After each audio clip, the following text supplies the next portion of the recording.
Hey everybody. Well, we just had an interesting trying to do the first um, our first Patreon live ish, which is still running for some reason, which it shouldn't be because we're not there. We're here. We have just had a test of technology. We have had a massive failure of technology. Let's put it that way. Um, and now I don't know why I'm live on Patreon right now. I shouldn't be. Which is why I'm mumbling by myself. But I'm guessing you can hear me, Crystal. You're here, outstanding. We just came from the. I figured the whole idea with having a patron is that we could go on and we can chat and just have conversations about whatever we want to talk about.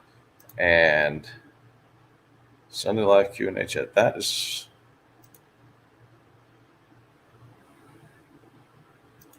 I'm trying to figure out which one of my YouTube streams are actually live right now. Because the one that says is okay, now that's live. And I'm trying to delete the other one. Interesting. Oh, bloody hell. Anyway, that was an interesting morning.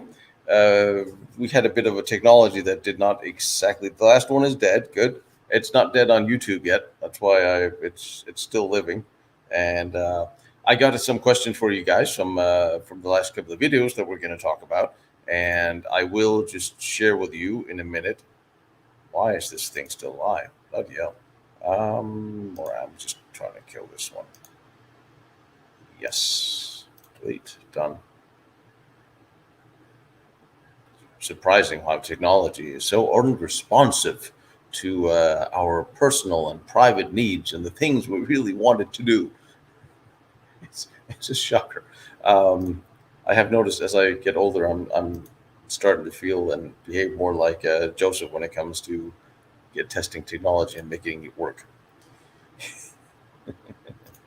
But anyway, so I would.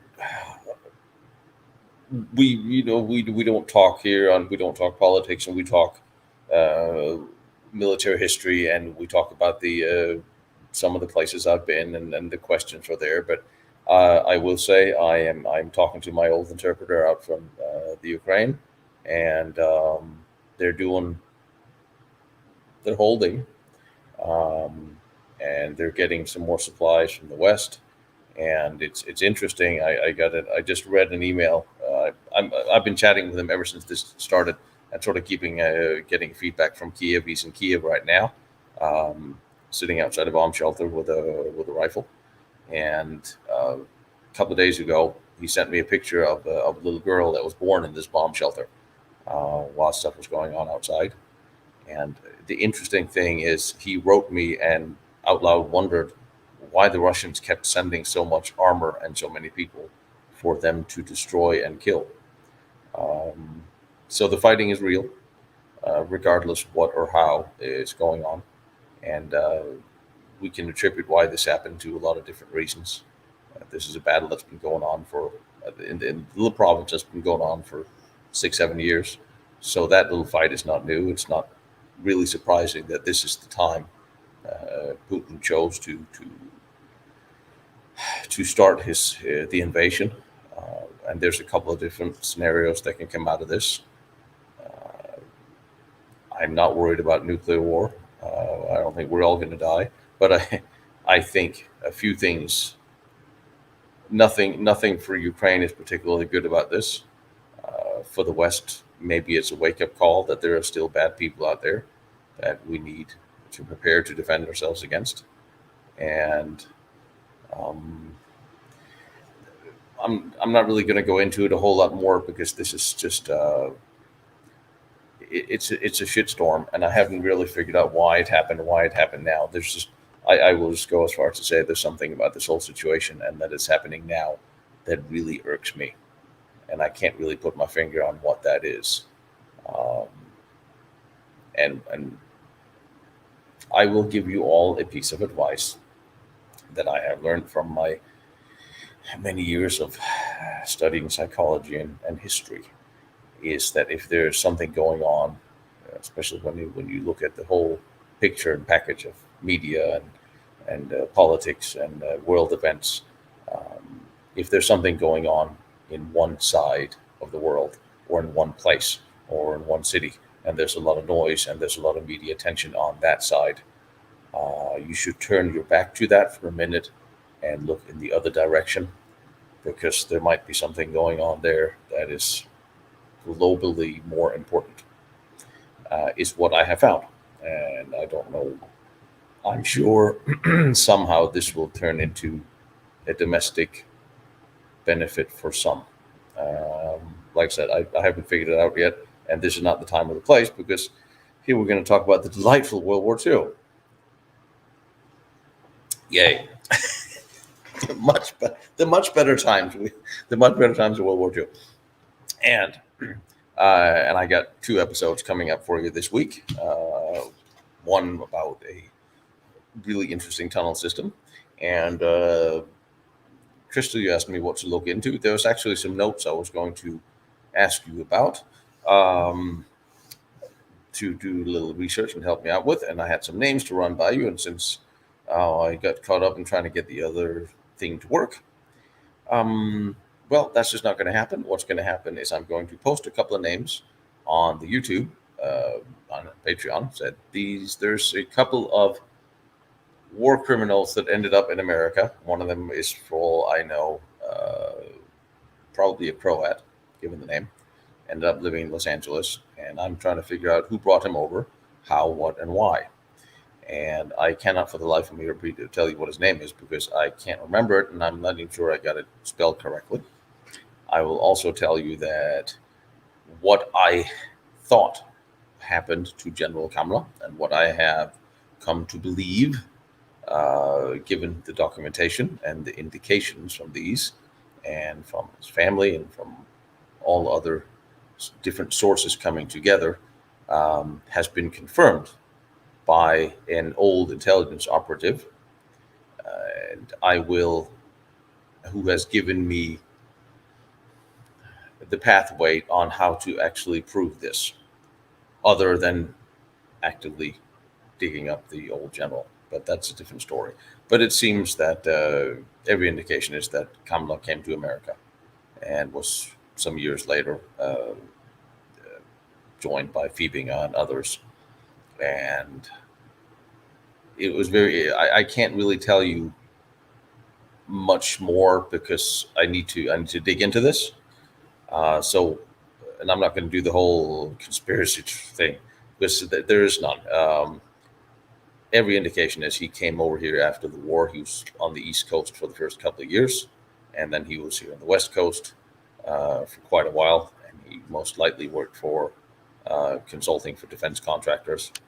And you also, as we said, Fiebinga came over here, and he worked on building vertical missile silos, something that I have gracefully received aerial photos from 45 of vertical launch tubes in several places in Europe that we need to have a look at, and which explains they're identical to what the Russians built in the late 40s, 50s, with a similar size and type missile to the V2. So it all sort of ties together, but it all started in Germany. It all started with their research. And my attempted dealings with the Russian archives, I have no idea how that's going to go right now, especially because I'm assuming there comes with a fee, like all archives. And if there's going to be a financial sanction, I'm not entirely sure how to send them any money and pay for it. However, it's not going to stop me. So we'll find out. But yes, that is the indication. And there's several of us, and I don't know if you are out here, and I know you know who you are. We will hopefully know more and be able to actually prove that sometime this year. But there will be at some point a Indiegogo, since I'm not going to use GoFundMe for obvious reasons, Indiegogo campaign, because part of what we now need to do includes filing a legal case against the CIA. That sounds really expensive. But documents released. If you ask enough, sometimes you have to demand. So, anyway, that is the Camel story. We're not done with him. We have only just begun, and I would really like to be able to tell his remaining family what happened to him. Anyway, there's that. Now, I have a list of questions that you have all sent me that I am now going to answer because you have bothered to send me questions, including Crystal, the ones you sent after the Ahnenerbe. And so I'm going to just take a minute and not read comments and actually talk about these questions. Question number one. The last episode you saw from the Remark location where I went out, where they built the ME-262s and hauled them by elevator up to the top of the mountain, and flew off the top of the mountain with jet assist. And it was an awesome place to visit, except walking up that damn mountain. Holy mother of a donkey! That was just an uphill climb with no, which is not only walking up hills is not a thing, but walking up hills in constant loose soil and gravel. It was just a nightmare. And then just to make it even more fun, I had missed the platform where the planes take off from, breaks off. But that's what I mean. They can't. They come out of the final assembly hangar. They roll onto the platform, go up the mountain. That platform had broken off, and I was walking below it on a path. So I just kept going way down the other side of the mountain, further down, and then I crawled up the mountain the wrong place. Which, we have in the infantry. We always said if you don't have it in your head, you better have it in your legs or your back. So it turned into a whole lot of exercise, but I found it in the end. Can you see the Nazi criminal act? To get the info. First squadron, I don't know. For the people, yes. For the technology, probably not, because the technology is what we really want to know. But anyway, I'm just give me a minute because I'm just going over the questions you guys sent me. And the question was Ebensee designed like the tunnel system that is behind that of the Raimak? Now, in the mountain where they'd have the ME-262, the whole idea was all these big bunkers were going to be the final assembly before the planes came out and go up. But they were going to be built inside these huge tunnels, of which there's 15 kilometers finished by the end of the war, which I have questions that they were not used for anything of that time. Just seems really strange to me. It's very hard to get in, and I know you guys were joking about that steel door. That is very, very, very well made in Switzerland, specifically so it can't be cut or breached.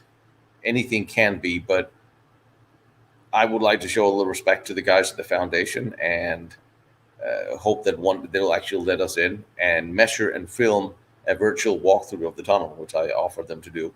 And Paul was helping me give some models of the buildings that are no longer there that we can show them. And somewhere there's got to be drawings of these things. There just has to be. However, the question was Ebensee down in Austria, where you some months ago we did the show from there. Were the tunnels similar? Now it's hard for me to say is something similar to something I haven't seen. From what I can see from pictures and from some of the CDF did some walkthroughs of those tunnels, they are not the same. Because the Raimak tunnels, well, they were both initially mining tunnels for fine sand, one for cement and one for crystal and porcelain products. So the initial tunnels were just basic mining tunnels that were then enlarged. And what I see at the ME-262 Lux tunnels is bigger tunnels that are enlarged into what you could say is a production hall, from what I can see. And then a whole lot of smaller tunnels, but they look more rounded.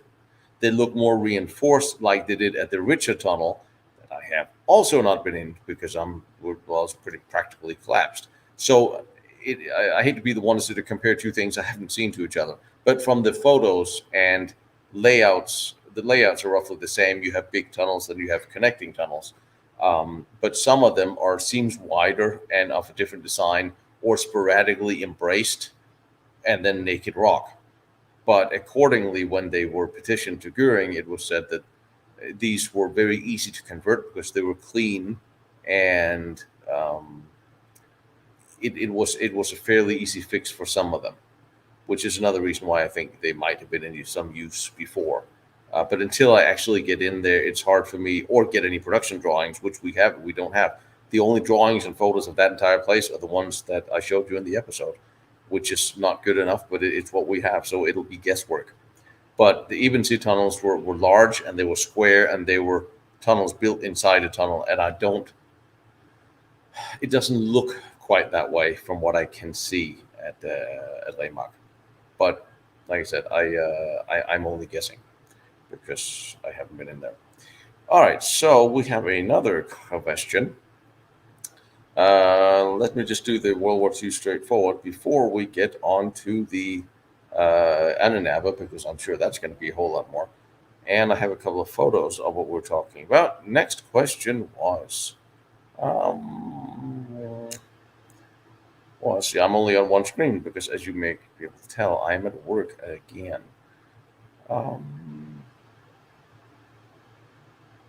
That's a whole that's the whole thing. I'm just looking through a piece of paper. Here we go. We're talking about Project Typhoon, the rockets. So, quick question: if I knew about Project Typhoon, and I do, and and I hate to get to pawn you off, but if you go to my episode from Peenemünde, you will actually find that I'm playing with the Typhoon. It was initially a liquid-fueled rocket that was designed in '43 as an anti-aircraft rocket. There was also a solid fuel version, and they supposedly there's a few supposedlys. One of them is that there's only two versions that exist. They're sitting in the British Museum, which is not true, because I've seen one, and it was not in the British Museum. It was in Germany.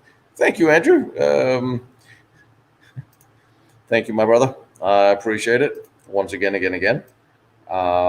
If I can actually figure out how to share the photos I did, which of the Typhoon, so you can see what I'm talking about.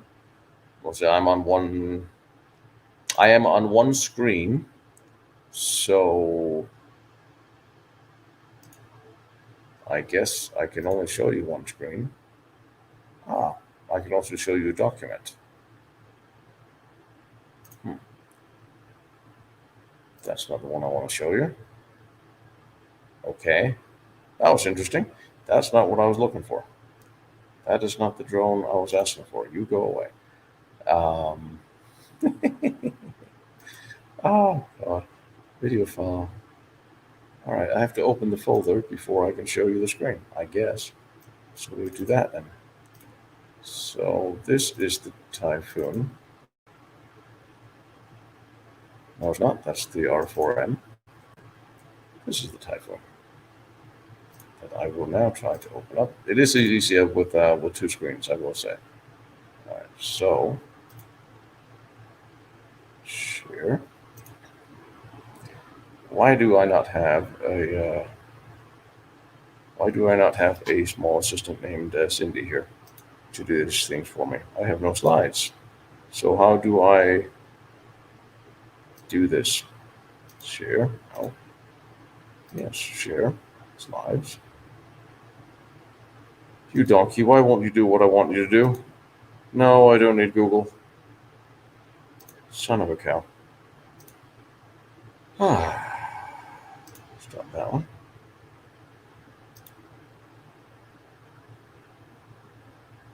Share screen. If I can just share the screen I'm on. Okay, fine, we'll do that then. This is the Typhoon that you still can't bloody well see. So, I never did this on one screen before, obviously, and I suck at it. So, never mind. I will just describe it in detail, because otherwise we're going to be doing this for an extended period of time. The Typhoon was was an anti-aircraft rocket that was supposed to be sent up in a whole bunch of. They were going to send it up in. Yes, I'm not totally done. We're trying to see if I can do this. They were going to send these up in a barrage, because the problem with the AA guns, of course, was a lot of times the bombers, especially from 44, 45, they would have chaff and radar jamming equipment, so it was hard for them to target. You had them flying above the cloud cover, so you could see them, and now you're trying to shoot down something you can't see. The Typhoon rockets they were designed in Peenemünde, and they were slightly more accurate than the 88. Actually, had a 500-gram warhead. But you're going to send them up in a barrage where you send a bunch of them in the general direction you think the planes are, and hope to hit them. That proved it wasn't particularly effective. And when they tried to use, as an example, the Typhoon was never officially brought into use during the war. They had some problems with the liquid fueled and also with the solid fueled. However, after the war, just like everything else, these were perfected by both the Russians, Americans, British, in the same type of weapon system, and they made it work. And also with the shrapnel warhead, what these didn't have, they had a solid on impact warhead, which is another problem. Is you don't have something that explodes next to the plane when it's at level with it, sending off shrapnel. You have to actually hit the damn thing. And when they did, they tried to use 44 flak guns in Hamburg at one point, where they fired 24,000 shells, and they actually only brought one bomber down. But they sent them up. You couldn't really see where you're going, so they lined them up and just fired up in the general direction, and that proved rather expensive. Generally, the statistic for Germans shooting down Allied aircraft is they expended 14 to 16,000 shell, 88 millimeter shells for every plane shot down. Of course, the shells were in production, and the rockets were more expensive and were not in production. So, it looked too little, too late. But again, shooting down Allied aircraft was a priority, and some 10,000 of them were ordered initially. A few thousand of them were actually built, and it said they was never used in battle. I have heard that they were fired against Allied aircraft from people in the museums, and I talked to out in Peenemünde, but I don't have any specific more detail on that, except they have a few out there. Hey, Pierre. All right, I'm just looking at the chats. Did I miss anything?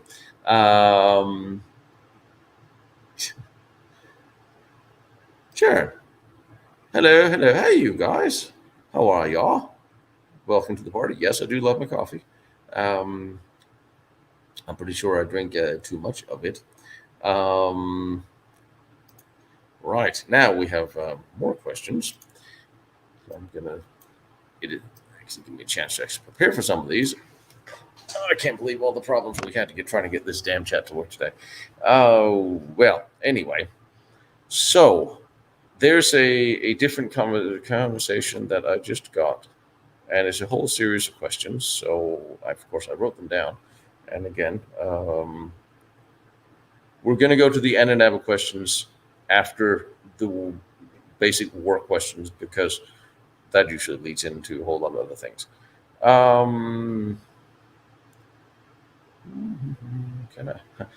Someone asked me how I got into World War II.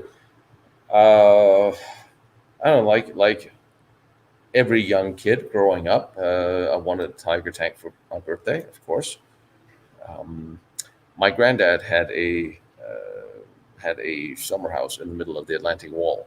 So, and you grow up in Europe, where we lived for a while, and World War II is everything all around you. And I had living members of the family that survived the war, and you get to see all these big bunkers you crawl through as a kid.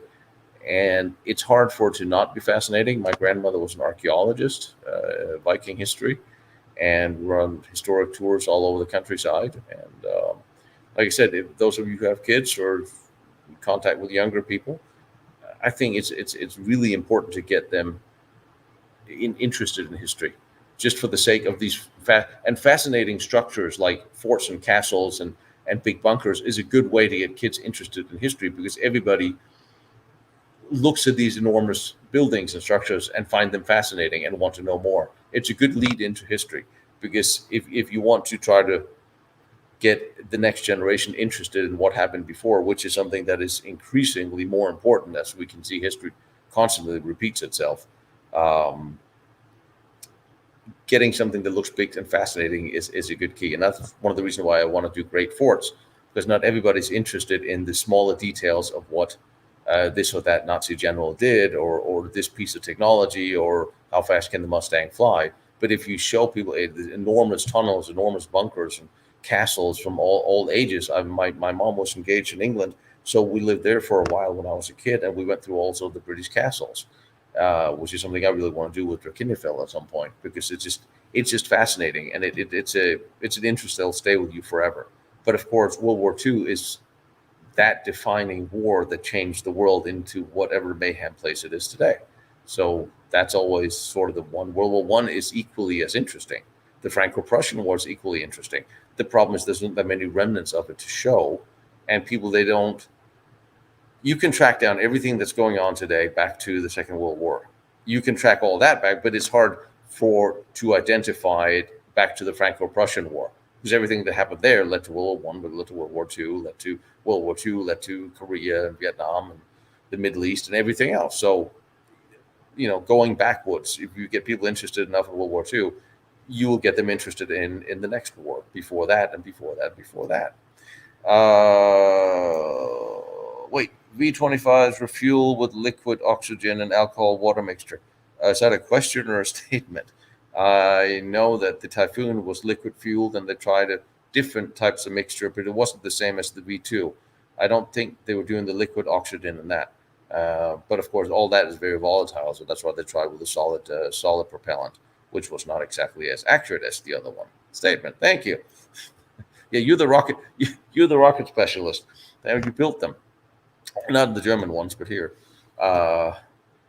Lord, no, it was too bad you didn't build the German ones. That would have been interesting. A long conversation that would be. That was that question. All right, so I have the next question, which is interesting. And I'm reading the question, so I'm not making a. Over the past 15 years, we can say German. We have in the West seen a ginormous failure of local bureaucracies, Germany, America, the West in general. This is what I'm just going to paraphrase, then lead into the question. What we have is today we can't do what we used to do. They can do it in China, because China is not exactly a democracy as we come to know it. So in China, if you say we need an airport here, you're going to build an airport. And if there's an endangered frog in the way, that frog ain't going to be asked if it wants to move or not. It's moving. No one's going to come demonstrate. And you don't have to have all surveys and noise. If you need it, there's a friend of mine who's in China, and they literally built a hospital in 2 days. The railway station, 7 days, done. You can do things in a dictatorship that you can't do in a Western democracy, which at this point in time is practically nothing. We can barely get the potholes repaired here in LA, because you have to have surveys, you have to talk, you have to have all these silly things that makes it impossible to get anything done. And that's what the lead into the question is. In the West, we have now gotten to the point where everything needs to be out to solicitation. It needs to be have environmental surveys and studies, and you need to talk to the tree frog people and the bat people and the green people and everybody else. And is anybody going to defend it if we put up a bridge here, and who's going to pay for it? And you get the lowest bidder, and they're going to fail. And then you get all of these reasons why we just can't do things. So the question was, is the RISA project and some of these big German World War II projects not the same? Full of bureaucracy, millions wasted on kilometers of tunnels that are not used for anything more than building 10, 20 airplanes. And just like there's another example about the King Tigers that was produced in Kassel during the war, with production that kept going right up until the war's end, just like in Stalingrad. um, where the last 8 tigers that rolled out of the plant in Kassel, only 2 of them made it to the front. That was 10 kilometers away, and the others were failing due to malfunctioning and probably bad parts and so on and so forth. And the question goes on about Erhard Milch, who's the air marshal in charge of airplane production. And there's a biography, the guy who asked the question here have read, where he said at the time, all the time when he wanted to get something done for production, he had been threatened by bureaucracy or immediate execution. And so he was unable to get them to work or get anything done. And that was his problem. And as it was related in this biography, several biographies are written about Milch. And so the whole question was a lot of these big projects just bureaucratic failure or laundering of money? And that's why I just did my China and Western analogy before, because no, I don't think it was. Because just like you see Russia today, if Putin wants to build something, he'll build something. If he wants, sure, there's a lot of Russian politicians that really didn't want to go to the Ukraine right now. Soldiers didn't, but that's not how you, in a more totalitarian world, that's not the question. You do what you're told to do, and you do it on time. Otherwise, bad things will happen to you. And World War II Germany, under the National Socialists, was the same thing. If Hitler wanted a bridge, the bridge was going to be built. So when you have the SS wants to do something, I don't know who would be the one to launder the money. You still had the 30,000s of prisoners that was working on these sites, say the Riese. And I heard the story before that this was all money laundering. Literally, the money wasn't spent, and but taken. And this is where you get into number one. Himmler was very harsh on anything that came close to fraud, and he was very particular and very meticulous, and he knew what was going on, and he kept a keen eye on details. He was not going to be one that was going to be won over by millions of tons of cement poured and 40,000 laborers that was still building something. They were physically there. They were digging tunnels. They were doing something. And a lot of the tunnel systems and underground facilities, absolutely, they were built and didn't produce anything because the war ended before they really could be brought into production. When it came to the Remac, I think, Crystal, that was you that answered that question. I think they had all just between 26 and 30 planes, Me-262s, officially that we know of, ran off the production line and flew off the top. There was many more inside that was finished. They produced about 1,400 Me-262s throughout the entire war, and a lot of them were produced at the Bergkristall tunnels in Linz. So a lot of these places did produce things, but so many of them were not begun until late 43, 44, that they were actually spending the money intending on putting these to use in some form for something, but the war ended before they were able to, or they were overrun before they could put them into production. So I think the intent was clear that they were going to try. This money was spent for a purpose, even if the purpose wasn't fulfilled. So no, I don't think, yes, there was bureaucratic infighting, but I think one thing is an organization where the SS, if it's an SS project, it would be more streamlined. Although there was, I remember, Kortmann was complaining that there were so many different factors, and that was the biggest singular problem, if you want to look at policy and decision making in the Third Reich that they had, was that Hitler would often delegate the same task to separate entities or separate departments. Like Goebbels and Rosenberg, they were fighting who was in charge of the propaganda to the east of the conquered territories. That was a big problem because, I mean, everybody did and nobody did, and now they're competing with each other and competing over the same assets. And the same thing was in military production and everything else.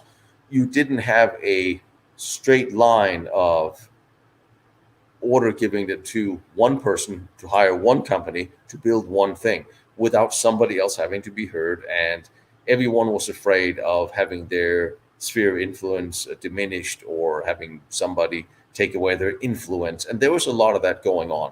And there was a lot of getting in each other's ways going on. And I think when an SS project where it was a little more streamlined and a little more efficient. For instance, you look at the Kamlos projects, they were very efficient. And everybody said so. Speer said so. Kortman said so. Everyone was marveling at how he accomplished what he did because he had the drive to get it done and cut through all the shit. And that was his claim to fame, really. And that is one of the things that make Kamla so interesting. He was able to do things that others couldn't.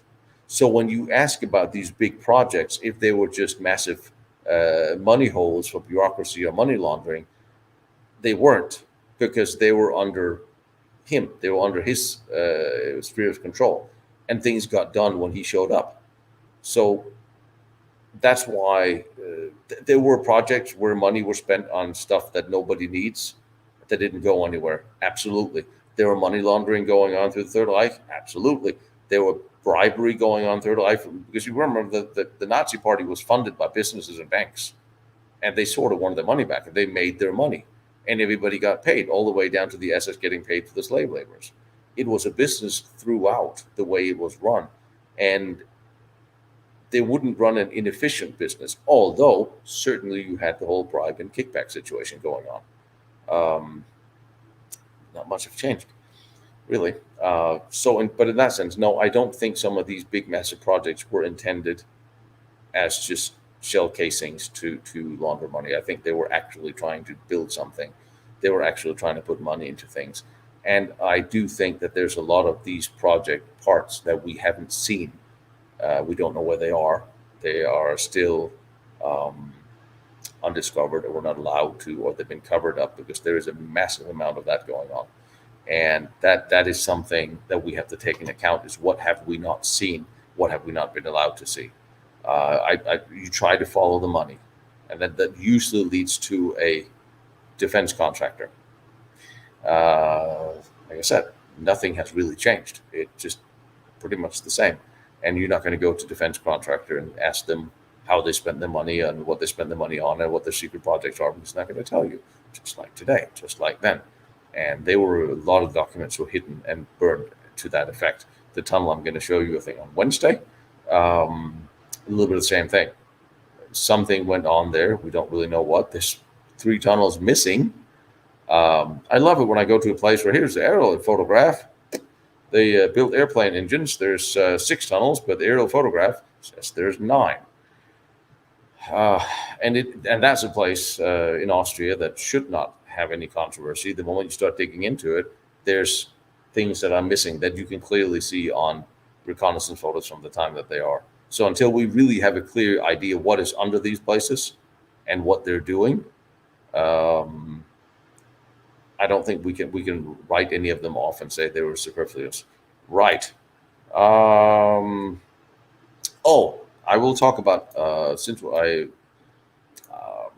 you asked about Milch and cited him having problems getting anything done on the penalty of being executed. Now, Erhard Milch was one of Goering's old friends.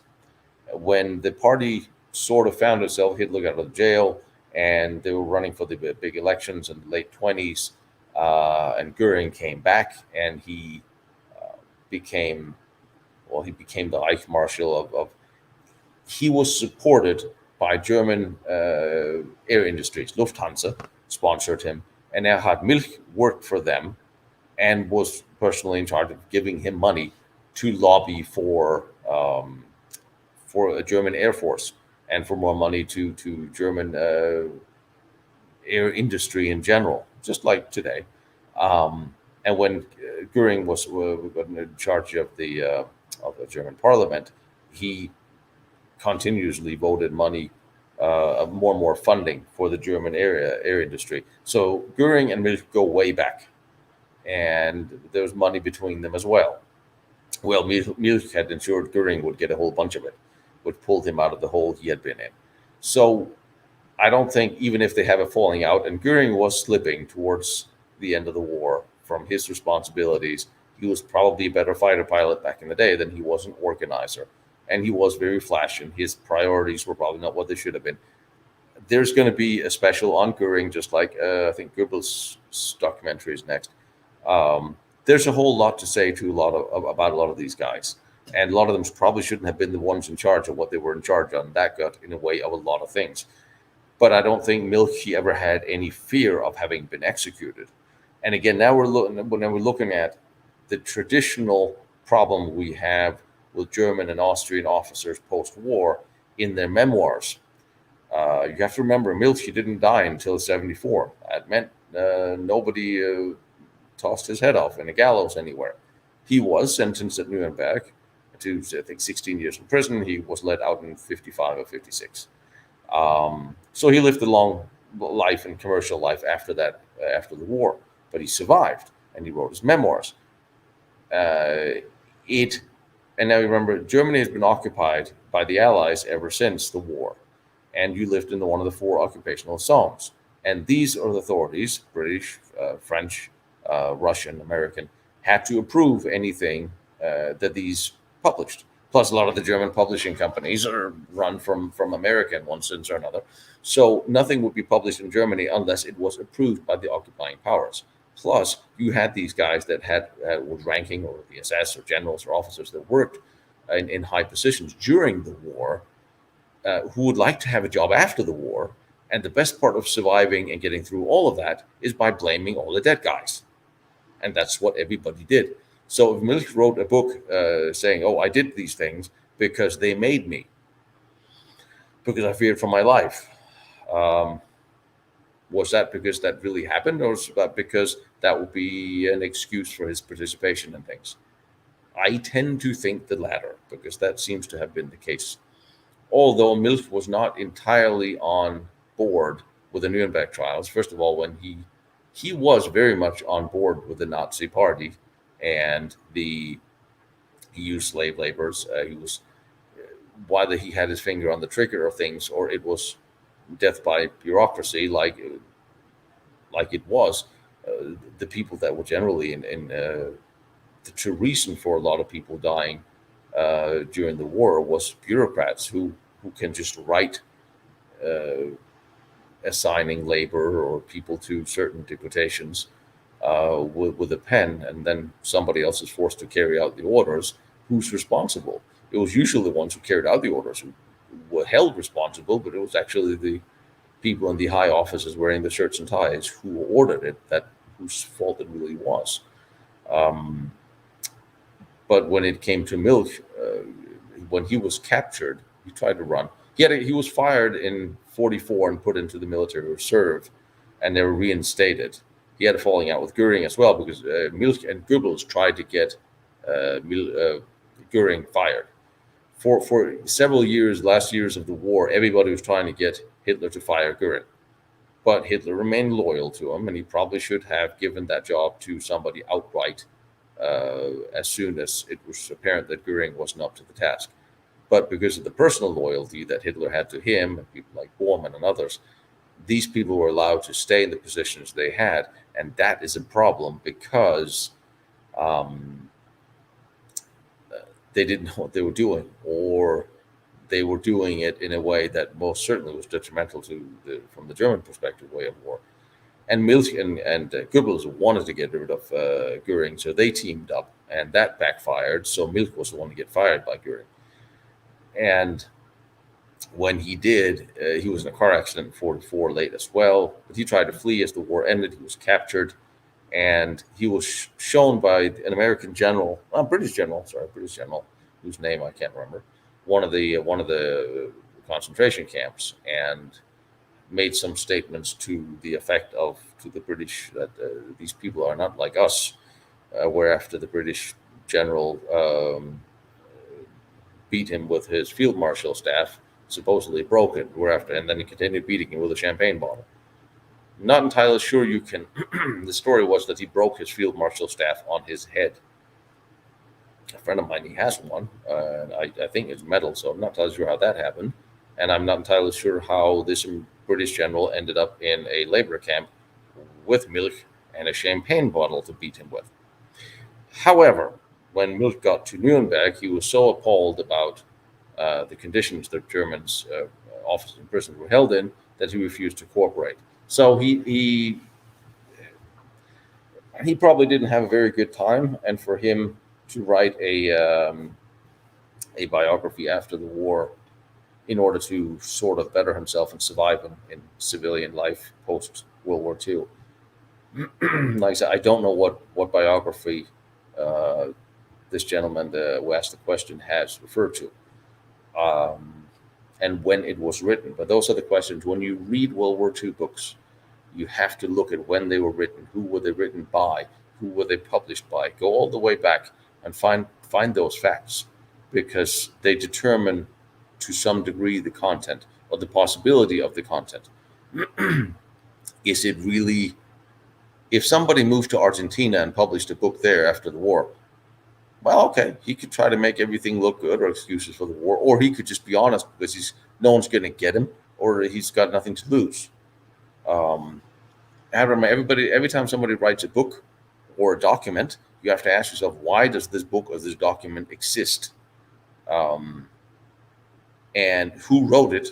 Is it possible for the person who wrote it to have the knowledge that is in this document or this book? Um, you just have to just sometimes ask yourself the question, like the other 2 or 3 weeks ago, somebody came up to me in the gym and said, the Russians are invading Ukraine tomorrow. And I looked at him and go like, oh, did they call you and tell you this? No, I saw it on CNN. I'm like, huh? I said, I don't think so. Now I'm certain they're not. This was 2.5 weeks ago. And I said, no, I'm certain they're not going to, because if you saw it on TV, then I guarantee you it's not going to happen. Uh, why do we get the information we get? We always have to ask ourselves these questions. Why do we get the information we get? Where does it come from? Is it verifiable? And look at the events that happens and who benefits. And the same thing today is with books written from then. Who's benefiting and why does it exist? Right. And sorry, I'm looking at a camera. All right. Next question. Providing I have. Um, there's the follow up to this question: is this policy of the Third Reich a white collar crime? There's a very large part of the Third Reich that was a white collar crime, absolutely, because there was a lot of bankers and a lot of businessmen, both in Germany and Switzerland, Austria, France, and America, that was involved in this whole show, for lack of a better term. So, in that sense, lots of money, lots of business, and that part of it was very much a white collar crime. Right. So now we are the magazine Germanium, Germania, sorry, or the Ahnenerbe magazine. Yes, there are a few around still, and there is a store online whom I do not remember what's called. They are somewhat slightly to the right. Shocking. That has a few that they're selling, because the Ahnenerbe would publish a bunch of magazines and some books, and you can find them online. Excuse me. Which brings us to the same question there about the Ahnenerbe. Is where's that question?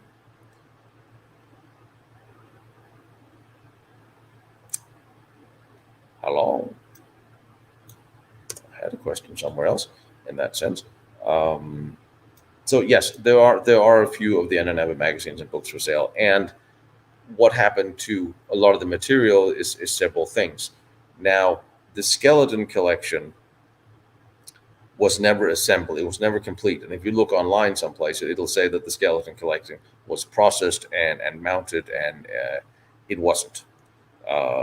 And Wirt, who was in charge of it, committed suicide at the end of the war, and he wasn't eventually, as it came to the point where they said, well, the war is getting lost. Uh, he asked Himmler if he should dispose of it, destroy it, and they agreed they should destroy all these skeletons from the Jewish skeleton collection.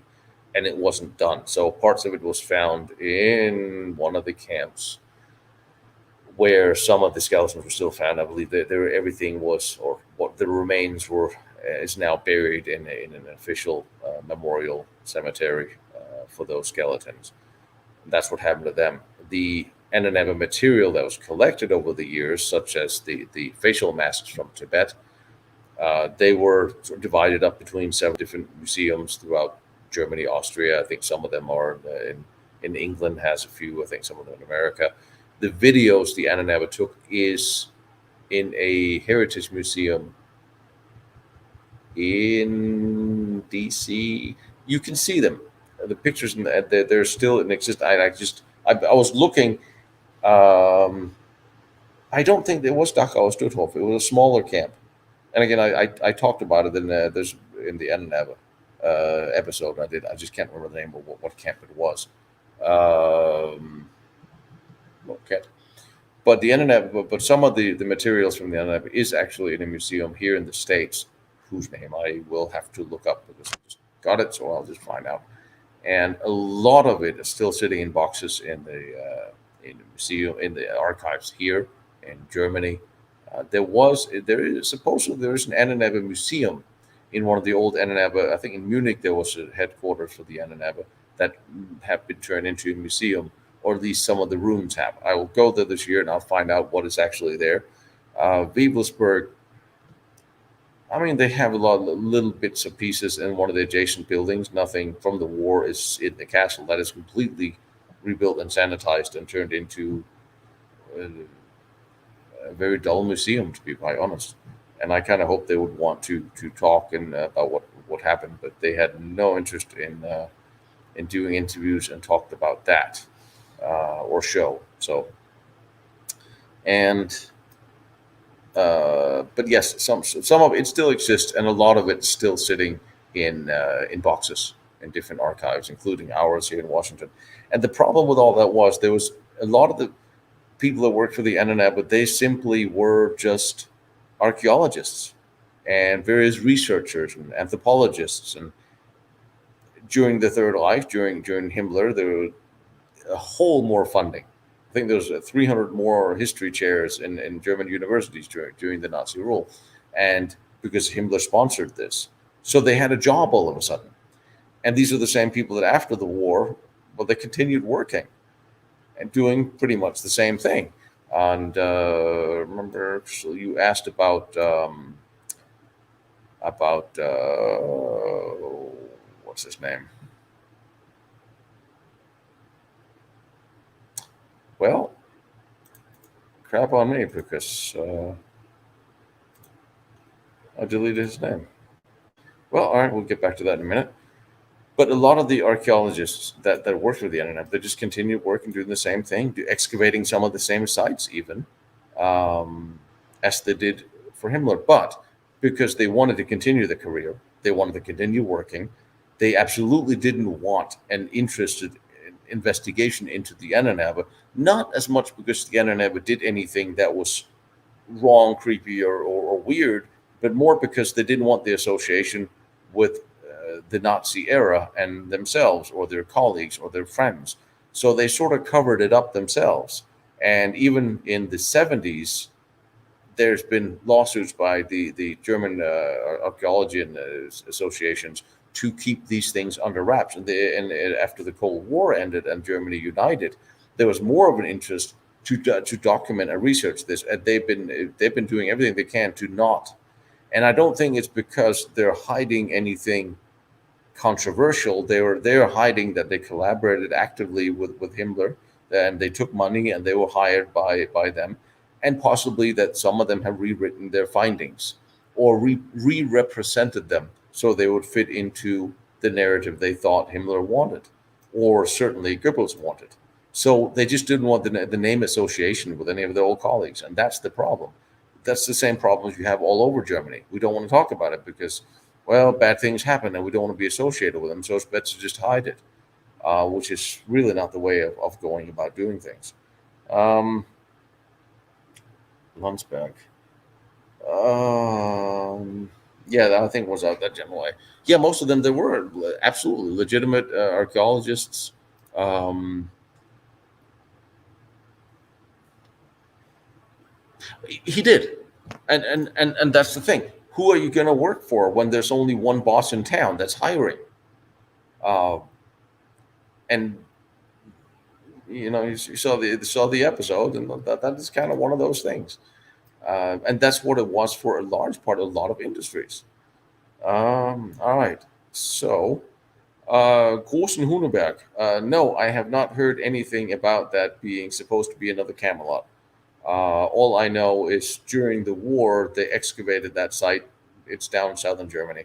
It is an old, I was going to say Celtic site. It's old. I don't remember how old it is. Like 1400 years. It was before the Romans. There was a little fortified village, and they dug it up, and they excavated that fortified position, dug up about a third of the earth during the war. The Ahnenerbe did. They found the burial chamber, but not much was really made out of it. There might have been. If it was interesting enough, I would be surprised if Himmler didn't visit it. But other than that, hey Rob, I don't think there's anything. I haven't found anything interesting to that. Um, Now you ask, did him? Well, you said you're not asking, you're telling me. But I'm going to read this as a question because otherwise I can't answer it. Did Himmler want to wipe out Christianity from Germany and replace it with a pagan form of worship? And did they ever start working on having a plan during this? And that's what ties into another question you asked, which is, um, did Himmler start planning his pagan religion with the SS? Well, hang on. Nothing like cold coffee. Oh, empty. Um, I don't. There was a dialogue between Hitler and Himmler that neither one of them wanted any kind of an outright war or conflict with the church or the Catholic Church. Um, I don't. Ravensbrück. Yes, thank you. I think that's the one, Lisa. Well done. That's where I think that the last scene attempted destruction of the skeletons took place, but it didn't quite happen. I think that's where Beatty killed himself too. I believe that was Raven. No, Ravensbrück is the women's camp. That wasn't it. Um, Somebody go back and look at the Ahnenerbe. I mentioned it. Anyway, I don't think there's. They talked about Germany at the time was very Catholic or Protestant. It was a religious country, like most countries in the 30s and 40s were, and there was no benefit, especially not leading up to any of the elections, not during the war, of taking faith away from the Germans. There was no benefit of waging a war on the Catholic Church or the Church. Hitler remained a member of the Catholic Church, and there's plenty of document pictures of him talking to ranking officials from the Vatican. Himmler only got kicked out because he married his wife, who's a Protestant, and he got kicked out of the Catholic Church at that time. But I don't think he ever turned his back to the Catholicism, um, and I don't think there was an intent of destroying Christianity as such, but revamping it. Maybe I could dialing it back towards more of the pagan rituals. And you look at Christianity today, where a lot of the high holy days were original pagan holidays that were sort of, well, a deal is made. You're going to be Christian, but we're going to let you keep your holidays. We're just going to call them something else. I could see that Himmler wanted to dial that back and reinstitute some of the pagan holidays that he saw as predating Christianity and certainly Judaism in the Scandinavian in the Norse countries. And he started creating his own rituals, his own Yule, inspired by Old Norse and pagan religious holidays and traditions, like his wax candles. That was And I did last year, the year before last, I did a whole Viking special about how Odin was actually the inspiration for Santa Claus. Had nothing to do with Christianity. Um, I did it with a sense of humor. If you want to go back and watch my Christmas special a couple of years ago, I don't think they wanted to eradicate Christianity, but I think he wanted to introduce or reintroduce it as a more progressive religion by readapting some of the old pagan holidays, making it a more social people's religion. Whether that would eventually had gotten rid of, I mean, it is. It's not unlike what is happening today, where you see fewer people being religious, more and more people are not married. You see the old values and traditions being eroded, and I think that is the same thing that Himmler would have progressively have done by gearing a young generation away from the church into his new version of it, and then eventually the religion would disappear. Um, I think that it is sort of a slow transition. They were never going to go out and besides there was way too many Christians, way too many Catholics in Germany for them to just go out and say, well, your religion is now over. There were some priests and bishops that were venomously talking out against the Nazis, and they sort of let them get away with it because of the following. It would simply have been political suicide to go after any of the churches or religions at the time. Uh, Apparently, it seems to be easier now than it was for them then. Whether they were going to say have won the war, and 5, 10 years later, were they going to outlaw the churches? And I don't think so. I don't see Himmler being anti-Semitic, yes, but anti-Christianity and Catholic. I don't think he would. I just I could change my mind as I read more research on him, as I dig deeper into his later wartime actions. But I'm not seeing that's where he was going to go. And even Hitler said, when somebody asked him if he should leave the church, and Hitler's reply was, "Why? I didn't." And he continued paying his little church tax. And again, even if you stop actively going to church and being an active Christian or Catholic, does that mean that you are going to abandon the traditions that are instilled in you? If we're not Catholic, doesn't mean we're not theoretically sort of following the Ten Commandments anyway, or not Christian, because they're sort of common sense law, and it becomes such an ingrained part of everyday life of our culture. There's just certain things we don't do, um, that even if they came from the Ten Commandments, or they came from Christianity or from a religion, if you get rid of the religion, the sentiments are still going to stand and influence us. So there's that. All right, hang on for a minute. I could not saying. I could not put it just. You could have see that's the thing. I mean, the SS had they celebrated. There's a lot. I have somewhere I have pictures of an SS field priest. So it wasn't that black and white at all. Oh, Jeffrey, let me see you jumped on here, by the way. Um, I'm just going to read up on the next question. Um, Rune symbols supposedly found in Italy, prehistoric rock pictures are and accounts of. Um, well, you have runic symbols pretty much everywhere, and they found some in Italy as well because, well, the Vikings went there. The Vikings pretty much went everywhere, and that was one of the things that where the Ahnenerbe argumentation for, well, we were. This is where the archaeology and the propaganda sort of mixes and corrupts one another. Um, we had a castle in Poland, my family. By that definition, I could invade Poland and say we were here first. I want my castle back. I got to work that way. But that's sort of what they did. They were runes found everywhere. There were relics that could be said to be Norse, as in Vikings, Norse, Germanic, and then there was symbols that sort of became adopted, and they became adopted by the National Socialists, and now they were deemed to be Runic and Norse, even if they're not.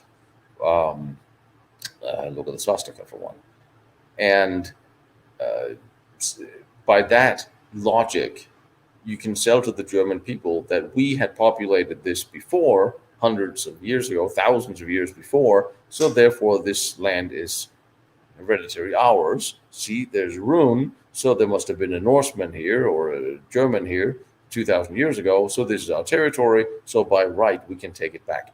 That is the propaganda value Goebbels saw in what Himmler was doing and what the Ahnenerbe was doing. And certainly you can say that, well, the Vikings were pretty much everywhere. The Vikings were way up here in the middle of North America, regardless of how many runestones the Smithsonian decides to want to hide in their basement. It's kind of hard to run from. You don't have to, and you don't have to find that many. And that's the typical argument many historians and archaeologists will use. If you find one, it is not enough to prove that it happened. Well, if you find one, well, it's an anomaly. We can write. We don't have to. We can write it off, which is also a bit of horse dung, because if you find one, you have to figure out why it was there. One of anything. If you find a Viking sword on the moon, you're going to write that off and say, "Oh, it's only an anomaly. There's only one. We can't. It doesn't prove anything." And that's the logic that a lot of people are ascribing to historical research. Vikings don't have. We have never found a Viking body with tattoos, so therefore the Vikings did not get tattoos, despite the fact that tattoos existed before and after the Viking period, and everybody the Vikings traded with had tattoos. And the Vikings were pretty flashy people who liked to bling up their horses and their ships and their swords and their weapons. You don't think they're going to? Of course, they're going to get tattoos. But you have those two trains of thought. You only find one runestone in the middle of America. That's an anomaly.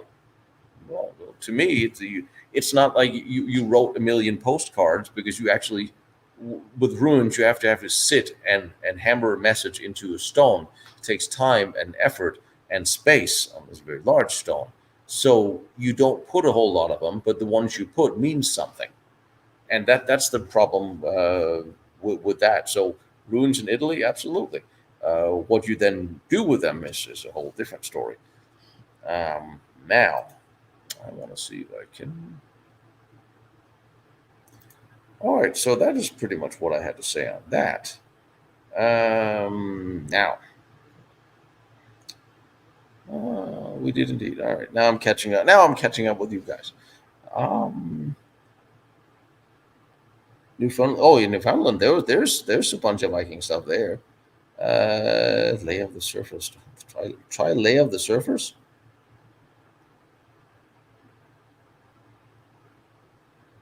Sorry, I'm at work. Got cameras hanging over me here. David, my stupid typing. I'm just going to let you guys do your eternal conversation here, because I'm clearly not part of it. Yes, and the public chat from our Patreon is now deleted, which was always the point. So I will just say, whenever we go on Patreon in the future, for when we have our personal Patreon conversations, when it's time for the chat to start, refresh the page and then click the play button up on the video on the Patreon page, because then it will all work. And there will be the chat and everything else through a YouTube window, but through the Patreon. So those of you who are not in Patreon, you don't have to worry about it. But the whole point we're there is to have chats where we can just talk freely about anything. And those will get deleted right after. But of course, we have to make it work. Yes. Now, before I start making my breakfast number 2, since I've been working since 5 in the morning, somebody suggested something. Let me just check my email for a second. Okay. If I can find it, because there's 87,000 Patreon messages here now. Wow. Somebody said something we can do because we're going to need a little help. Don't know what that is. That there's something we could do on YouTube to push the channel to trend by writing or submitting to something or somewhere. No idea what or how. I looked from what I was heard on Rumble is you actually have to pay to play, and the more you play, the more you have to pay. And believe it or not, the only thing that is funding my little excavations and all the filming documents and episodes I do is the commercial revenue from YouTube, which is now down by three quarters since December, despite we have more followers, but the revenue is just cut way by half. I have no idea why. And it's starting to get a thing where I have to have another several other platforms, but they have to be revenue driven. Because if we don't make money on commercials, that sort of then there won't be any money for the travels, and there won't be any commercial and any episodes to put up. So that's I don't know. I have no idea if they changed the algorithm or they changed the calculation of commercial revenue. Uh, Viewers have dropped, followers have gone up. Um, I from what I understand is if you have to have a Rumble account that you upload to, is there commercial revenue on there, and but you have to pay to a little bit like Vimeo. You have to pay quite a bit. Like that's why my Patreon took so long, because for Patreon to work, I have to upload. I have to have Vimeo account that I pay for the videos to actually be hosted on. So and honestly, I don't think there is a conspiracy going on with YouTube against history per se. They are pushing very hard on short videos, on um, alternative videos, transgender, and all the hip words and of modern world. That's what they're pushing. Short films they're asking for, and I will say it seems that there's a trend that everybody wants mindless entertainment. And there are fewer of us who actually want to sit down and go spend a couple hours talking serious about history and listen to it, or go through historical interviews or sites and locations. There are just fewer of us than of them that want to see the mindless stuff, and that's just sad. Some of the scripts I wrote, film scripts, I kept getting reviews back that they were too intelligent, which I thought is sorry, I'm not that smart, so I don't understand, but I'm trying to be clever when I want to write certain things. So I just think it's a matter. But I see history channels here on YouTube that have millions of followers, and I mean was growing way too slowly. So the only thing there is I can ask you guys to share these and spread the word. And if there was a way of getting us to trend, we must do that. Yes. What YouTube did was they reduced the number of they try to go after the fake accounts and the fake subscribers. And I got to notice that maybe my subscriber count. Well, thank you, Andrew. It wasn't a hint, buddy. You've done more than enough. I need to have you over for dinner sometime soon. Um, and I got a notice. We get for the year, all the YouTube accounts got noticed that our subscriber count may drop because they were going to delete all the fake accounts or the dead accounts, which is fine, which is fair. But my subscriber count never dropped, so I didn't have any. So that's good in itself, and that's fine. That's okay. Um, Utron is a combination of Utron and Patreon, but they get more money.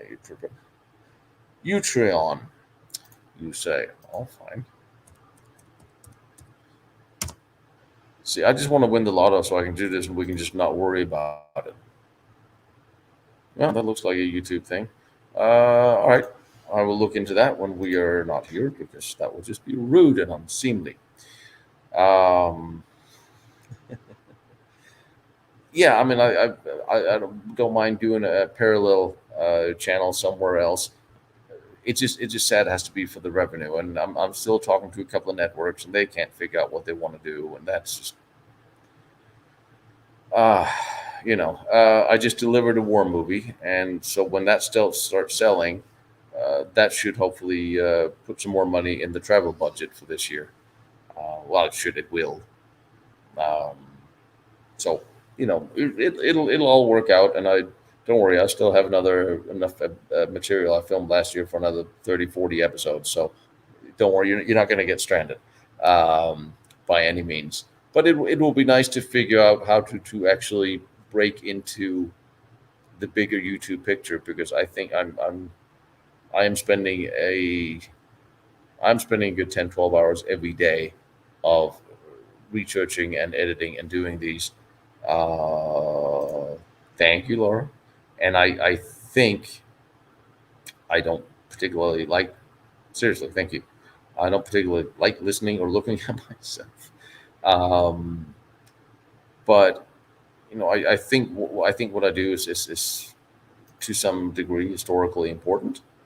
And I just for the mere fact that it's documented, and that there are so many, like we're going to go back to those French fort at the end of this week. This is amazing, and it's being taken care of. But there's so many volunteers around the world that are taking care, that has this little fort or this little bunker that they made their own, and then they're just taking care of it. And these guys need recognition, because they're not on TV. Their Discovery Channel is not going to visit them.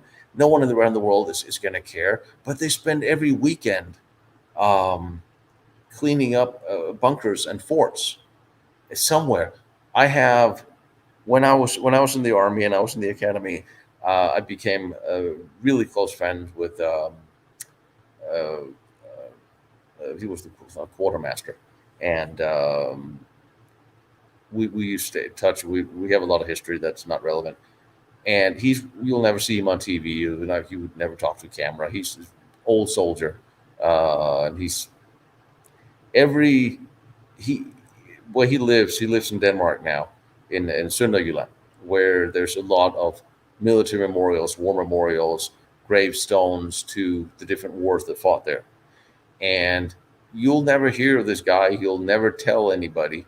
And his stepdaughter told me that he will go pick up a gravestone or the fence post to one of these cemeteries, take it home, restore it, and put it back, just all by himself, all year round. He was done that for years.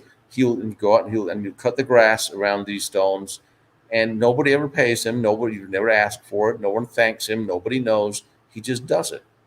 And there's so many people like that in the world that does these things unnoticed, and it's just amazing, because there are people that care about the fallen in wars that they never knew, just for the mere fact of respecting these people.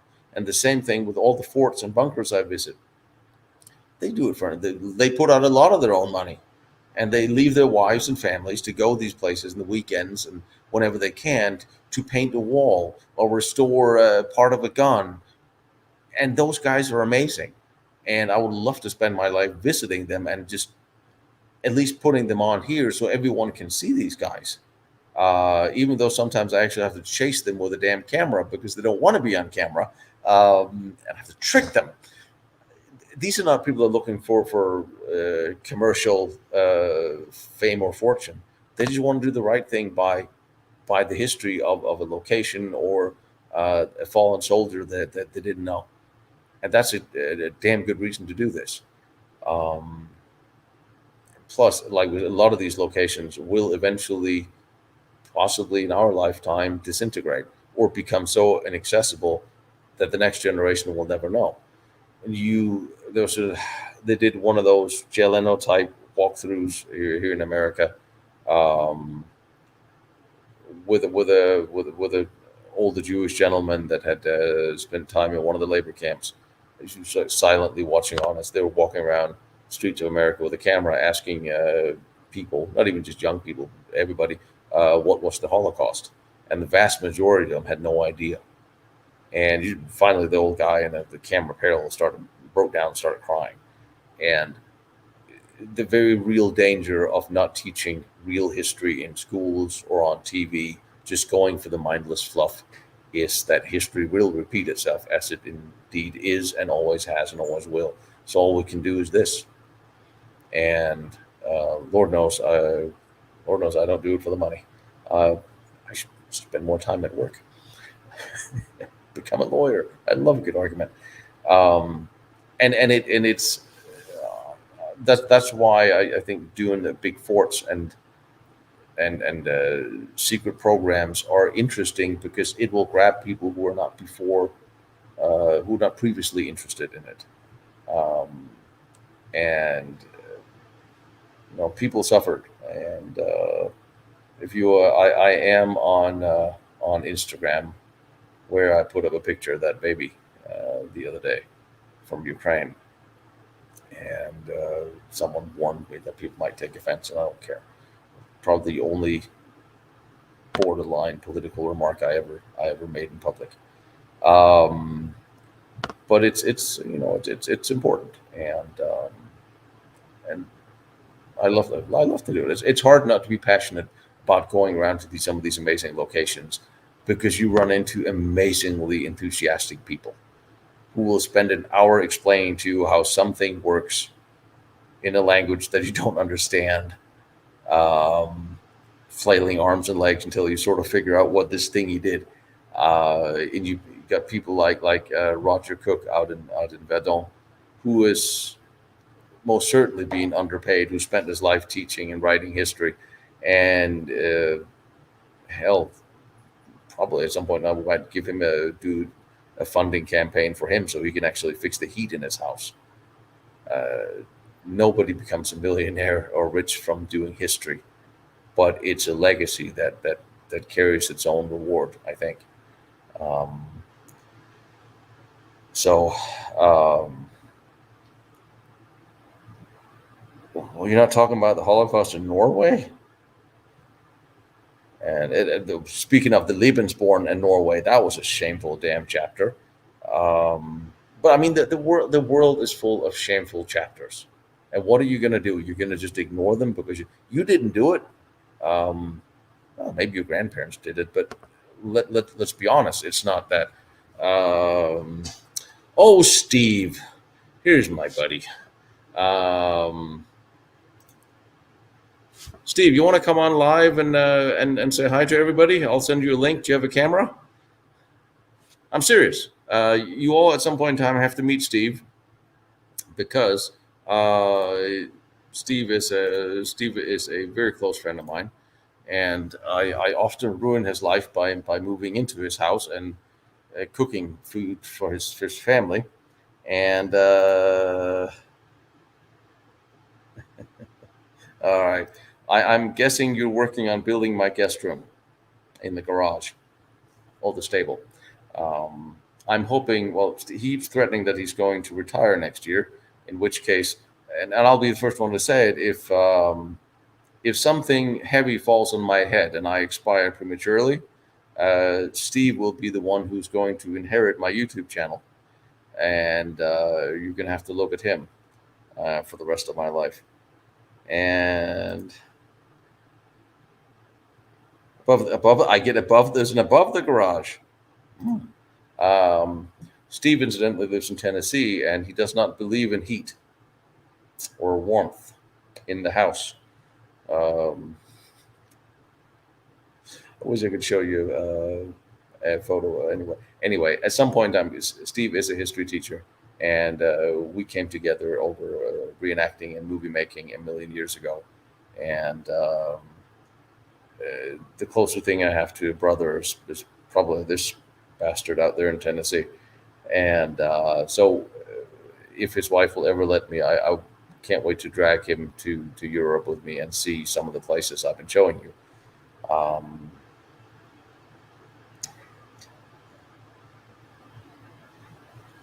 then put in a fireplace.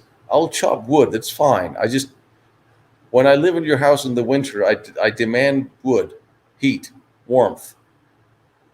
Unless you get rid of all the puppies, you can just give me a bunch of puppies. Uh,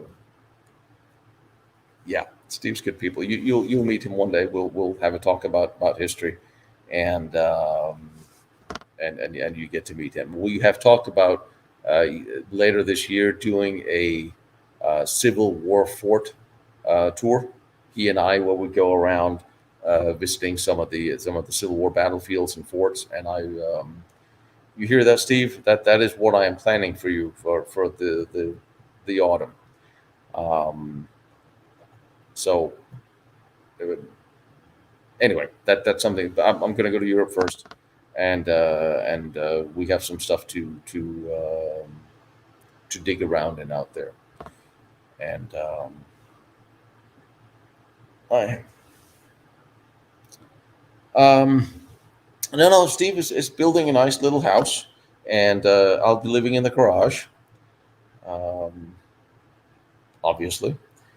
And Stones River National, we can do Stones River, but I think we should do some of the forts because forts are a good start of the. Is a good. There's something to see. The thing about Stones River is there's not a whole of a lot to see there, and plus there's a lot of star forts out that way, and I think we should just make our way down from Fort Ticonderoga, and then follow the forts down, even from the War of Independence. There's a lot of interesting, and then battlefields too.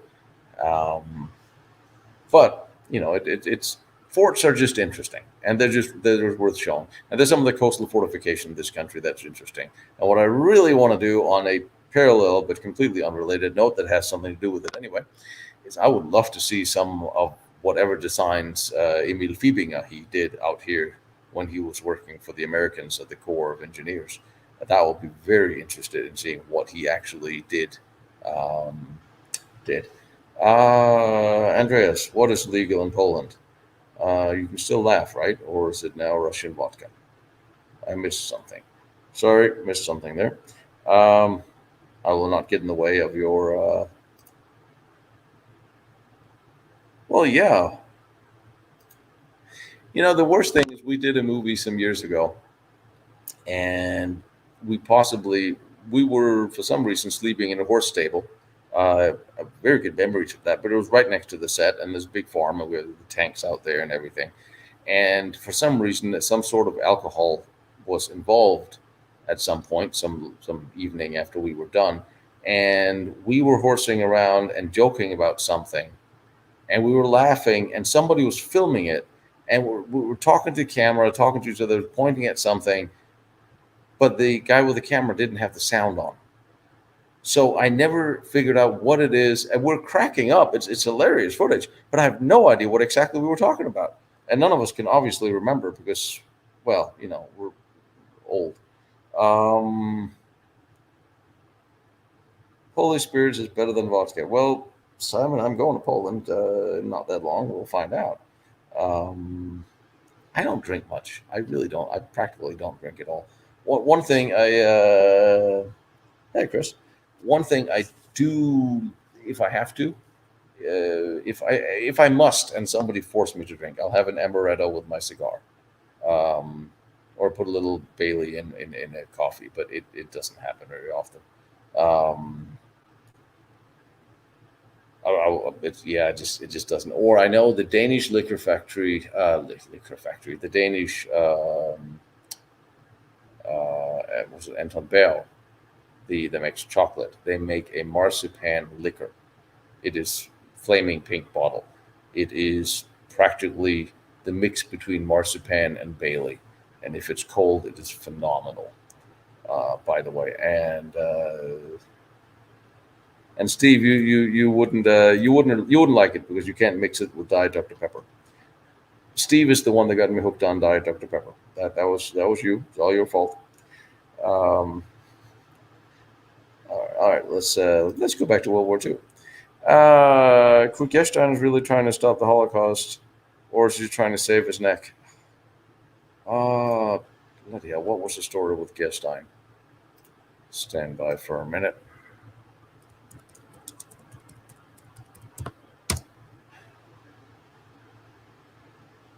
Oh, Yes. Uh, Now again, I can't show you pictures. I need to do this on two screens. I'm sorry. Like I say, I'm at work. Um, Gerstein is interesting because he's the one that tried to blow the whistle on the on what was going on with the Holocaust in Poland, and he worked for the SS. I think it was a race and settlement or the racial hygiene office of, which is wrong because if you look him up, it says he worked for the Waffen SS. And I think it was Race and Settlement, which was not Waffen SS, which was SS main office. But then again, everything you see online, you ask questions. But he was also Roman Catholic, and he tried to connect with the Pope and talk about what he had seen. And he wrote a report about the Holocaust. And then he, interestingly enough, committed suicide in French captivity. Did he do it? There's some. I mean, there are some of them, and I will share with you a story that I was told in. I, I don't think this is a problem to transmit this, but in one of Kamla's diaries, he wrote about how he had nightmares about having witnessed the execution of women and I think women, children, or women and or prisoners. And I think a lot of the people, a lot more than you think, had problems with the orders they had been given and the things they had been told to do. And which is good because it actually tells us there's a side of humanity to these people. And obviously, you can't shoot people unscathed, no matter how much you dislike them or where they come from, what they stand for. It's bound to have an effect if you in that sense. So I think there's a lot of the army and SS that had problems with what they saw and what had been done, and was trying to reach out both during the war and after the war, talking about it. And I think Gerstein, he reached out, tried to make connection during the war, granted towards the end of it, both to the Dutch resistance and to the Catholic Church, talking about what happens. And so did quite a few people. I would love to look into his suicide a little more because I think it's a bit of a problem that so many people suicided themselves while they're in captivity, especially the British. They were in French captivity, so that's different. Um, Let me take a look a little bit more what more there is to it. It could be straightforward, but it might not be. Um, After the war, certainly everybody would emphasize that they were only taking orders and they were not in agreement with what had happened. But there's some indication that he did that before. But there's, like I said, there's also indication that some very high ranking was doing the same thing. But again, they were a lot of times caught in the system where what else could they have done? If And that was the other thing about Milch. I wanted to point out that if Milch wrote that he was afraid of being executed for not carrying out orders or getting in the way of the bureaucrats, practically no one were. If you refused to carry out these orders, if you were high ranking and you didn't want to play ball, you were fired or you were reassigned. But no one was actually prosecuted for not participating in firing squads, or I don't want to build planes with you, but I want to do with you. And if you had a falling out with Goering, you get fired. If you're falling out with Hitler, you get fired. The generals that finally did stand up to some of the orders, they got fired. They didn't get killed. So it's not. It's easy to come out and say afterwards that you feared for your life, but there's actually no precedents within Nazi Germany during the war that anybody who disobeyed orders or had a falling out with leadership in that sense. Okay, you get when I say disobeyed orders, that's the wrong term to use because you outright disobey a direct order is one thing. Another thing is if you're ordered to go shoot women and children and you disobey that, I haven't found any records of anybody having been punished or penalized for that. All right, there was a question I saw here. I'm going to have to call it in a little bit because, like I said, I am at work. for you, of course. Um, Mengele Siemens Messerschmitt. You can also include the U.S. Oh, I mean, oh, am I intruding on one of your conversations again? Then we need to have a live chat going on the website somehow. We really do. Hey, Kyle Fox. That's a cool name. See, I mean, there was a crap ton of all the companies were involved, and most of them are still in existence today, um, doing something slightly different. Hello, Bernie. Um, yeah, that was kind of my plan today to finish off these two episodes and then actually read some of the research because I have gotten some very interesting paperwork and documents. Um, uh, Very interesting, and you'll see those of you on Patreon. I put up the aerial photograph from 45 of the nuclear test site. Just saying, and somehow we're going to go have a look there, and it's looking more and more like a team effort. Now we just need to get the Germans to let us in. And if the Germans are going to up-arm and upgrade and actually start doing something about the military, that means they're not going to decommission Jonas Tal as soon as we thought they were, which means they might be off limit longer, and that's might get us in the way. But Jonas Tal, Ortov, S3, the nuclear test site. Um, so we shall see. But there's also sites in Poland that we have to go look at, especially when it comes to missile silos, vertical launch ramps. Of course, they've all been covered up, but not entirely. And Tom, how did I get into being a military historian? Um, I just answered that like 3 hours ago. I I grew up playing on the Eastern Wall, or no, I'm sorry, on the Atlantic Wall bunkers. My granddad had a summer house up in Denmark in the middle of the Atlantic Wall, where every summer house was pretty much placed on top of an old bunker or a fort, and I crawled through them as a kid. You have all these signs of battlefields and all these big structures, and you want to know more. Plus, like I said, my grandmother was a historian and an archaeologist, and I grew up playing on Viking digs and excavations. You grow up in the middle of history where it took place, where everyone around me of the older generation remembered World War II. And so, from the stories and from these big bunkers and big blocks, you just want to know more. And I'm pretty sure I'm the only one when I was 13 in grade school, and I actually we had to write a story, and I wrote a World War II story. I was 13, but and I remember like 30, 40 pages of a war story. Um, um, well, thank you, Kyle. But you did on what do you did with your two videos, but you did on exploring fractions and people within Germany. Um, well, thank you, Kyle. I don't have a whole lot of loved ones. I'm pretty much the only one left. You guys are pretty much it. You guys are the closest thing to family I have left, and then Steve. Probably left us right now because he's digging in the yard. That man works harder than anybody I know. Crystal, I'll tell you in the episode where you're going to in France, you will see a spooder repellent that the French had in the forts built in. I know. You may actually want to think about that. Spooters are spiders, for those of you who don't know. And do you know that the Ukrainian had SSOs? Oh God, yes. The SS was well infused by Ukrainians, and Ukrainian guards were everywhere. A lot of the camps were run by Ukrainian guards. And when Putin said he was going to the Ukraine to clear out the Nazis, that might not be entirely wrong. I'm not.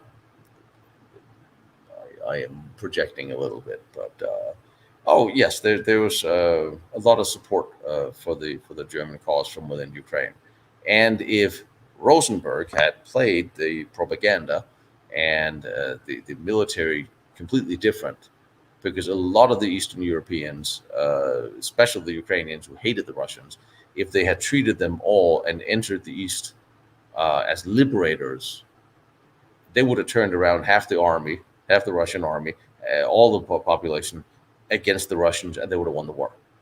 That very small little tactical difference.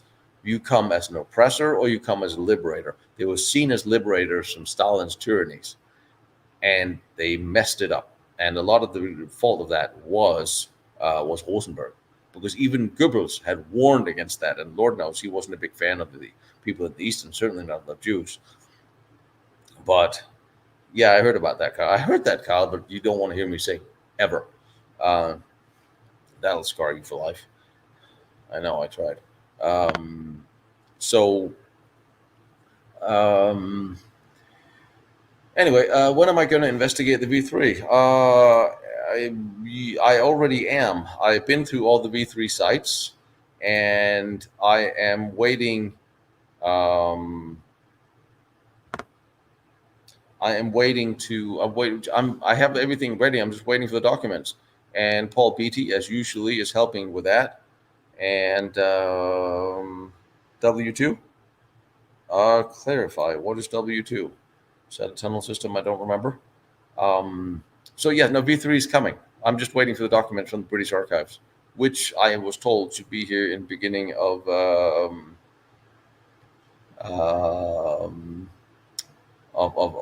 March. So hopefully at the end of March, I have what I need to tell you. And there's some. I'm going to smack a question mark on one of them that Roger led me on to. Puppy dog. I love our gym down here by the goals here by the beach. Everybody's bringing their dogs now. So you go to the gym and there's dogs everywhere. It's great. Anyway, what was that question? But coming the summer, thanks. Let's just see if half of the Atlantic Wall is still basically most remains to this day. I am. I mean, there's a lot of the Atlantic Wall I still want to see, and I'm pretty much going to cross through Paris and go all the way down the other end. I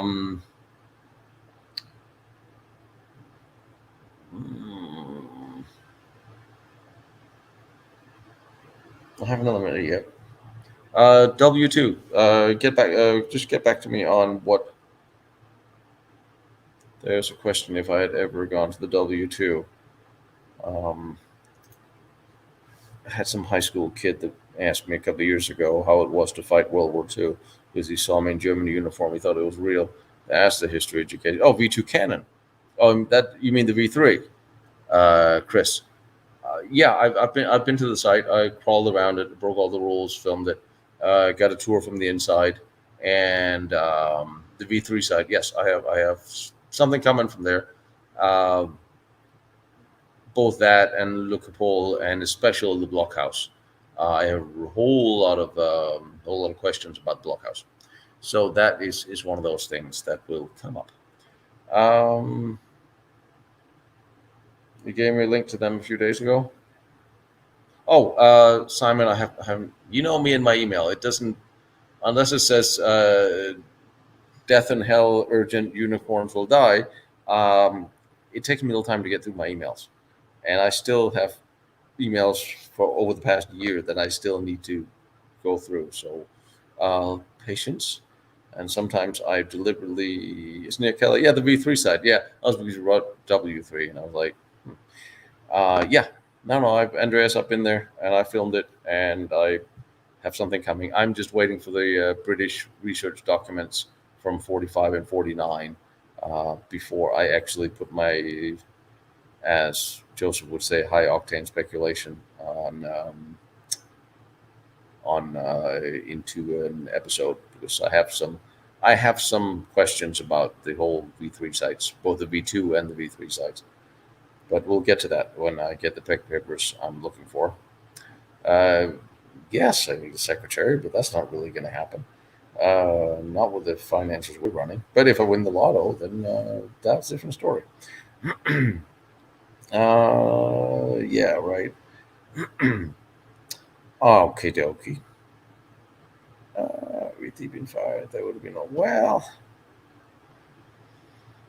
There were certainly versions of the V3 London cannon that was fired, and there are several sites, not just the one in Calais. There's a smaller V3 gun site much closer to Germany that I'm going to this year, but I didn't know it was there until I met with the guys from the West Wall. And there's a whole lot of stuff about the West Wall you don't know that is also coming up. Um, so there. Oh God, Lisa's on again. Um, so yeah, there's a lot to that. And when we saw the smaller test firing they did with it at the Fort Oban and in Czechoslovakia, we sort of have an idea what this thing can do if it was the big full-sized one. Um, I'm probably going to do another episode of Fort Cassel because I filmed the other hallway that we didn't go to. I'm going to tie it in with a shorter walkthrough of the initial. And I have another of Ibn Amal as well. I filmed all the battle stations and all the guns, all the positions we went to. And those a lot of you have never seen because you've never seen them. No one ever goes there. I crashed my drone in there the first time. And anyway, um, yeah, well, for the past couple of years, I've been working on a war film, pretty much just me, and of course everyone else in front of the camera. And we just delivered that, and hopefully that'll bring in a decent travel budget. Uh, I I collect German firearms, memorabilia. Yes, of course. I just think a lot of times they're probably better off sitting in a museum where everybody can see them. But I have some photos and some authentic things that I keep nice and safe. Uh, those are just the kind of things that should be in a place where they can be seen and protected. But again, the way the museums are operating nowadays, they just hide away everything real and put up a digital station. So they may as well be as safe in private hands. But I do have a problem with private collectors hoarding important documentation they don't want to share. That is a big problem for researchers and museums that then can't get to it. It's very important that people they start sharing what they have, and there should be a website to at least put up cross reference that I have this map of this place. Anybody needs it. Instead of sitting at home for 10, 15 years, like some historians do, don't want to share it with anybody because maybe one day I'm going to write a book. And I never write the book, but they're sitting on the information that someone else may need or would like to have. And that's a whole big, that's a real problem that there's so much information, memorabilia, maps, documents in individual hands, and there's no coordination of these between people because everybody wants to hold on to what they have and not share and not play together. And that's a massive headache. And the problem is we don't know what's what. Um, yeah, Andreas, I've been there. I've been there. I filmed it, and there's another V3 site closest to Aachen that you will also see. There's a few, but yeah, I crawled all over that place in the worst bloody wind and rain on that trip. Um, but yeah, birth year, it really is a problem because and if I really ever get the funding, even as a nonprofit, it will really get to do donations big time, and I can fund a massive website with such an index. I would really want to do that so everybody can upload and share what they have because just damn well it's important. Uh, of course, I'm going to keep doing stuff on Kamla until we've seen all his sites and found his grave, which may happen before you think. Um, yes, I got to shoot my Astra this weekend, and I think I need a new extractor or a firing pin or a spring. It'll only fire a couple of rounds, and then it will not strike the bullet, but we'll work on that.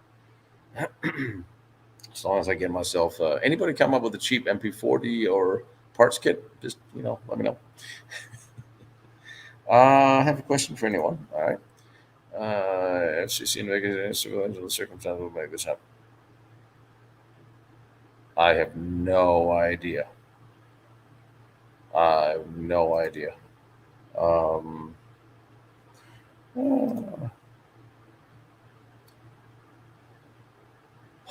uh, I'm in contact with the Kamala family. We speak often, and they have a lot of his own personal stuff. They have the government stuff is a little bit of everywhere, and a lot of it is again some of it is scattered around. documents with his signature here and there and everywhere. And the government file is whatever the government file is. We don't know yet, but that's what I'm saying. I may actually have to file a suit in order to have it released, but we'll get to that.